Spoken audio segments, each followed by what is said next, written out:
Welcome to Ecclesia Principles, a biblical strategy for believers to engage in God's design for government with Ray Eppard. Glad you could join us again.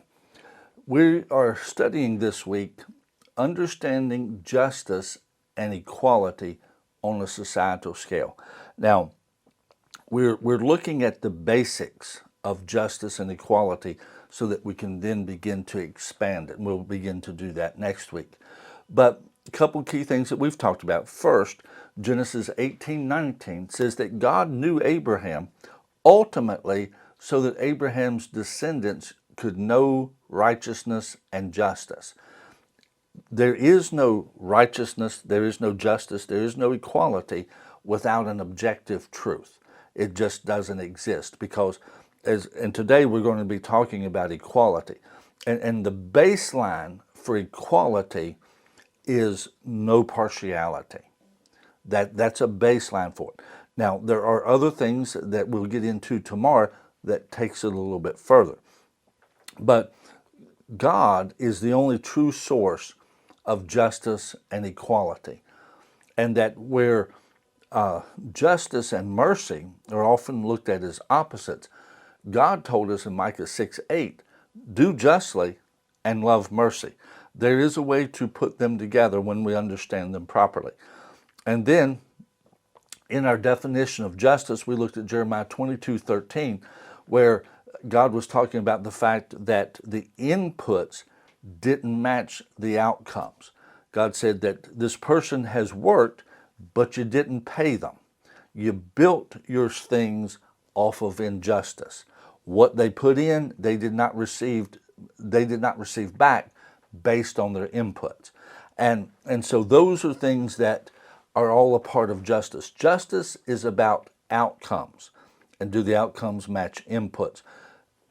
Equality has more to do with the process, and I'll add a little to that, the process and the objective. Because when we get a little further into this, looking at it on a societal scale, we will see that God instituted things into the nation of Israel because he had certain objectives. And he didn't want justice just by itself. He wanted to accomplish some things. And at that point, I don't want to get ahead of myself. Let's go to Romans 2:11. But we'll get into that, and you'll begin to see some things and understand why God did it. And with that, you'll begin to see why we've got some of the issues that we now have in our country, particularly economically. We've got some economic problems because of not understanding the objectives of equality. And we don't need to do exactly what God did in the Old Testament, but we do need to include the principles that he put into the nation of Israel if we want to have a good society. And that's what God was trying to accomplish through that. Now, in Romans chapter 2, verse 11, very short verse, for there is no partiality with God. There is no partiality with God. You see, that ultimately, again, is the baseline for equality, that there's no partiality. And obviously, we can look at this on several levels. You know, if you go to, and equality does have some ties to justice. There are ties to justice. And so with this, you know, if two people commit murder, and let's say both of them are legitimately first-degree murder, well, then if you would, they should be treated equally. Now, there is a difference, however, if, let's say, one of them, they have a long history of violent crime. The other, this is the first. They can be dealt with differently in that because the inputs from this person's life who has a history of violent crime, that that at that point you deal with them more severely, because in reality, society needs to be protected from that person. This person, it might have been a fit of rage, and by that I'm not just saying they went crazy, but at that point they got angry over something and they killed the person. That could be dealt with on a lesser scale, but they're still dealt with equally. That there's not some factor beyond themselves. You see, where there would be a problem would be if, when things come into it, one of the most common, unfortunately, situations is money. How much money does a person have? Very often, people who have money do not get the same severity of sentences as other people, because they're looked at differently. They are. And again, that's this section over here. Without the objective truth, without God, people just tend to favor certain things. If somebody is the same color of skin that I am, I could favor them. Now, the thing of it is usually this group talks about how the other one's favorite. Well, this group sees how that group favors their own.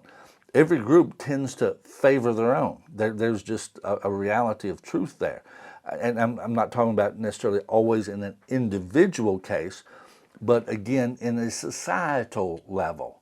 On a societal level. See, I'm from Elkton. I like people from Elkton. I like, I want to see people from Elkton do well.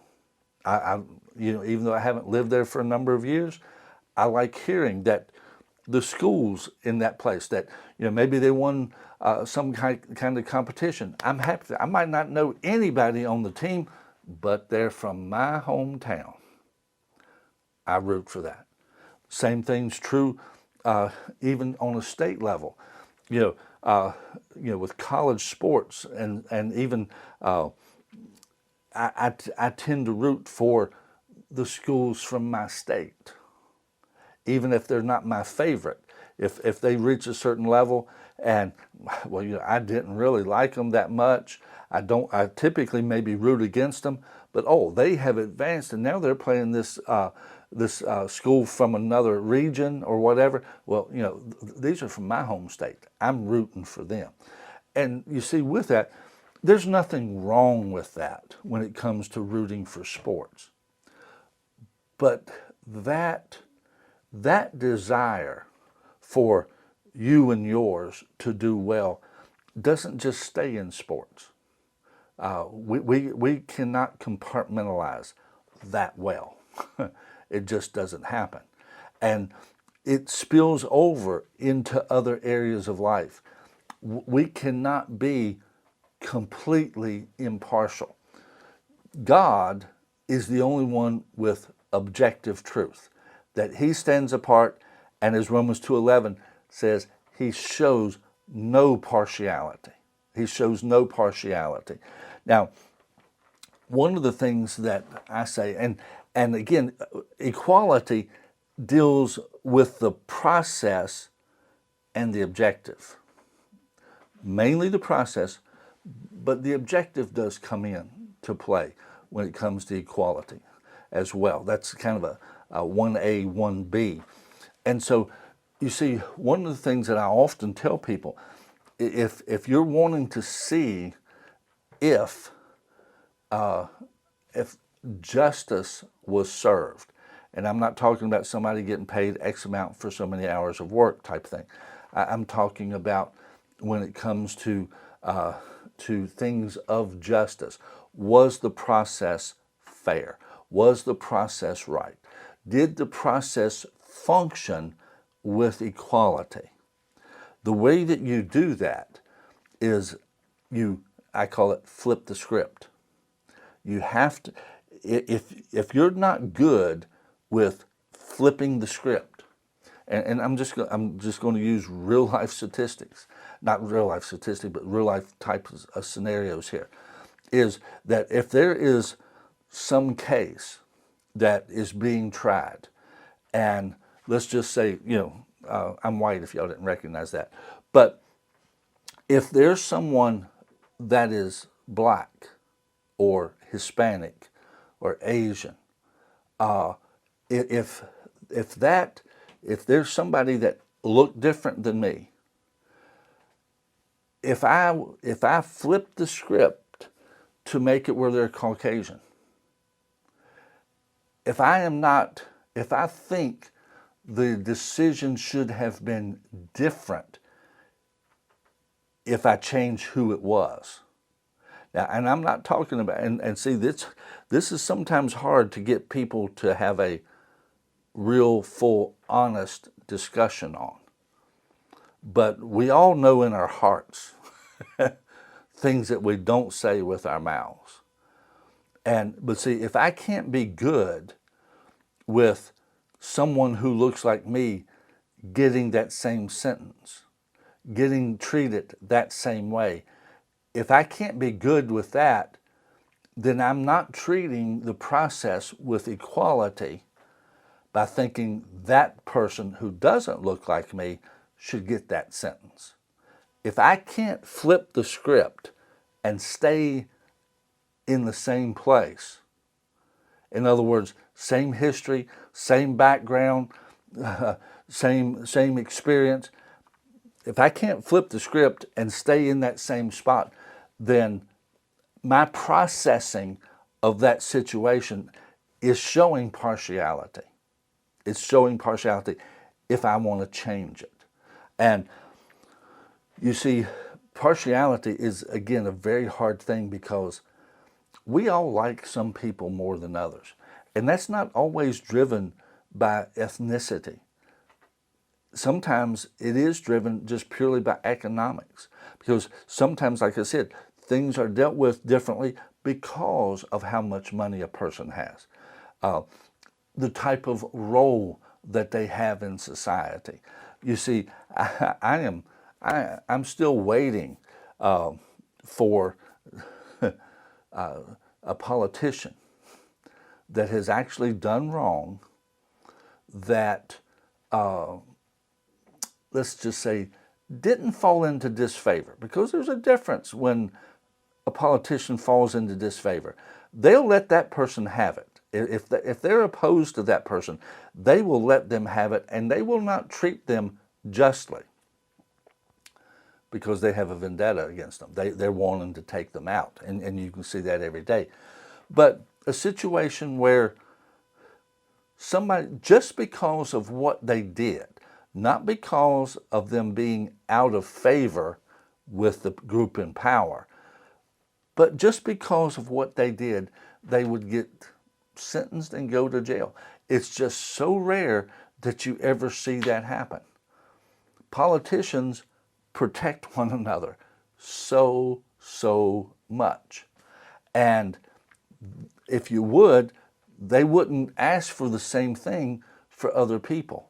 They don't flip the script and maintain the same decisions. Now, unfortunately, we have some that are just trying to throw justice out the window and not penalize anyone for any type of behavior. That's a whole different world all by itself. But equality has to do with the process. And the baseline of equality is not showing partiality, because God shows no partiality. God bless you.